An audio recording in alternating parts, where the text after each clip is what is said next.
Which way now? It was summer on the island of Sodor. Lots of holidaymakers like to visit the mountains. They like to walk along the beautiful mountain trails. The trails follow the railway lines, through forests, by rushing rivers, and around lovely lakes. Today, Rusty has two very important jobs. First, he has to take some workers to put up new signposts along the trails. The signposts show walkers which way to go. Rusty wanted the workers to finish quickly. His next job was to pick up the Fat Controller, his wife and their grandchildren from the wharf. They were all going for a walk by the lake. Rusty didn't want to be late. He hurried to the next site. Rusty was almost bursting. He wanted to get away. "It's time to go! It's time to go!" he called. "We haven't finished our job," said the workers. "But we have to leave now," Rusty honked. "I can't be late for Sir Topham." But when Rusty arrived, he wasn't late. He was early. Thomas puffed up to say hello. "You look happy," tooted Thomas. "I am," honked Rusty. When Sir Topham and his family arrived, they were very excited. They climbed on board Rusty's coaches and set off for their day at the lake. Rusty took them to the start of their walk. "We'll see you later at the tea rooms," boomed the Fat Controller, and Rusty chugged cheerfully away. Rusty did all his other jobs as quickly as possible. He had to be on time to pick up Sir Topham and his family at the tea rooms. But when he arrived at the tea rooms, the Fat Controller wasn't there. Rusty was puzzled. "They should be here by now." Rusty began to worry.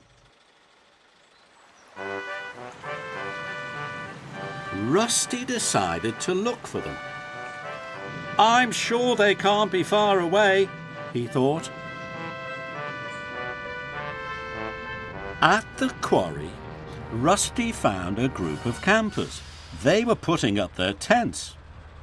Rusty asked if they had seen Sir Topham and his family. "No, we haven't," said the campers.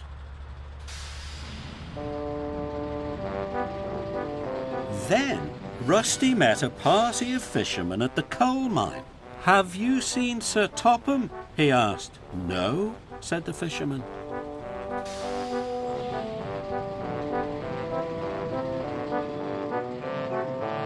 At the ruined castle, Rusty found a group of skiers.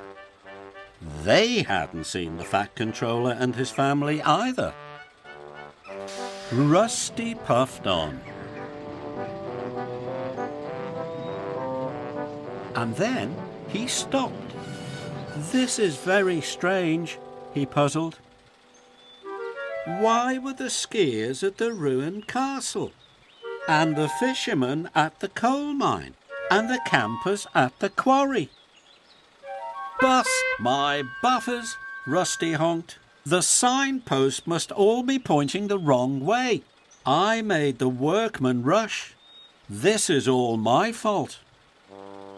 Rusty knew he had to go back to the place Sir Topham and his family had started from, then follow the signs they had followed. So Rusty raced off.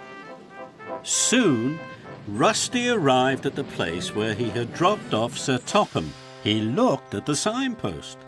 The signpost wasn't pointing to the lake, it was pointing to the hills. That's the way to Hill Farm, thought Rusty.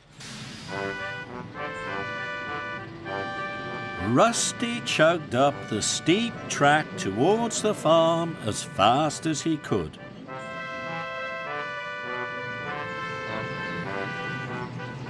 When Rusty arrived at Hill Farm, he found the Fat Controller and his family. Rusty explained all about the signposts. "I'm sorry, sir," he said sadly. "I've spoiled your day. You wanted to go to the lake and now you're at Hill Farm." "But we're having a wonderful day," boomed the Fat Controller. "The children have had a marvellous time playing with the animals." Rusty was very happy. Later, Rusty delivered everyone safely back to the wharf. "Goodbye, Rusty," called the children. "You can go home now." "Not yet," said Rusty. "I've one more job to do." Rusty hurried over to the workman. Rusty told them about the signposts pointing in the wrong directions. "It was all my fault for hurrying you," he hooted, "but I can take you back to put them right. And this time I won't rush."